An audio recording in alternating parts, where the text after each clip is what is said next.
Oh boy, are you guys ready for some Lightroom secrets?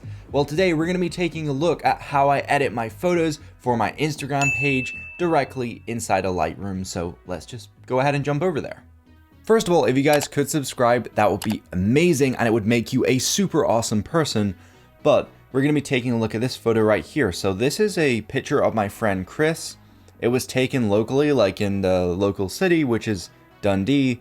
And yeah, I really like this picture. It's got some really cool abstract building in the background, as well as this really cool pirate ship. And I really like the way the picture is composed. It's just kind of a little bit dark. I don't like the shadow areas and I don't really like the highlights either. So let's just go in and take a look at what I would go ahead and do to edit this picture. So first thing I would do is bring down these highlights because they're looking a little bit too bright for my liking. So just a tiny touch, I'm gonna bring that down.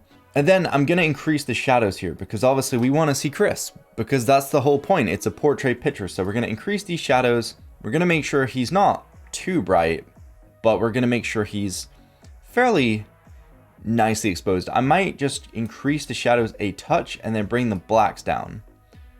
So just to try and get a little bit more detail out of his jacket there. And yeah, so far I'm liking this. So down here you can adjust your temperature. So that's just your white balance basically. Honestly, it looks all right. I might make it a tiny bit warmer just because it does look nicer on the skin if you have sort of a warmer tone than if you have a cooler tone. It makes you kind of look like you're freezing to death or something, which is not the vibe I'm going for here. So the picture still seems a tiny bit dark. So I'm just going to increase those shadows maybe a touch, or maybe I'll actually increase the exposure. I don't really mess with this much. It's kind of scary messing with the exposure, but no, it looks pretty good so far.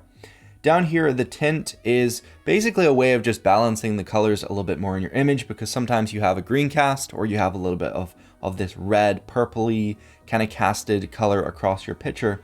And so you can kind of neutralize it here by messing around. So as you can see, a little bit more green now. And we kind of want it to be sort of balanced, which I think is about +3.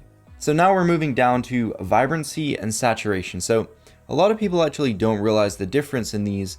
And basically vibrancy just boosts the colors that are already in your image, and saturation increases the amount of colors there. So we don't want to increase any colors. We just want to boost the colors that are already there to make them pop a little bit more and to make the picture a little bit more interesting. So we're gonna increase them probably to around +40 or so. I don't want to make it look too contrasted and too oversaturated, but that looks pretty good so far. I don't really like how these yellows are looking over here. I'd like them to be a little bit more orangey just because I like that sort of orange and teal look. And so I'm gonna go click on the yellow color mixer selection and then I'm gonna adjust the hue. So I'm gonna adjust it down negative to make it look a little bit more orange. So yeah, I like that a lot more. It's more orangey and a little bit more realistic because it was taken at golden hour, so the sun wasn't quite as yellow. It was more of an orangey kind of color.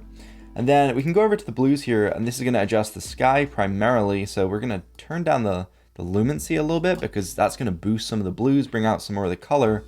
And we can also adjust the hue. So if we want it to be a little bit more of the teal and orange look, we can go ahead and sort of bring it down, bring it negative. And as you can see, it gets kind of crazy. So you don't want to turn down too much, but then the other way it goes kind of purple. I prefer it to be negative. I prefer it to be a little bit more on the teal side. So I'm going to leave it about there. And you can also adjust the orange and reds, but be careful if you're editing portraits because this is going to adjust your skin tones and it might throw them off a little bit. So don't mess around with them too much.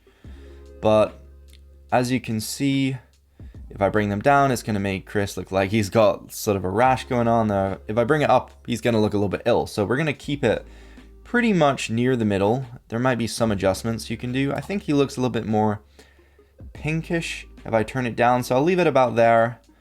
And yeah, I think that looks pretty good. And then down here, you can go ahead and add some texture. You can add some clarity. So, you know, if you want to make it look a little bit sharper when you zoom in, you can increase these. If it was a little bit foggy and you want to try remove some of that fog, you can use the dehazer tool in order to haze and dehaze the image. But I'm just going to leave that back to where it was. You can also add some vignetting if you want. Sometimes I actually quite like the look of that if I want it to focus in on the subject. It makes them look quite powerful, and it makes them stand out a little bit more when you turn on the vignetting. So maybe I don't want it that much, but having a little bit makes it quite nice. It just draws the eye. So yeah, that's pretty much how I would edit it. I like the colors. I like the way it looks. It's got that kind of warm look, but it's also got that summer vibe because of the sky looking a little bit more turquoised. And so other than that, you can go and adjust your distortion. So if you've taken it on a 16-35 or some wide lens, you can fix the distortion, but Lightroom does a really great job of automatically doing that for you.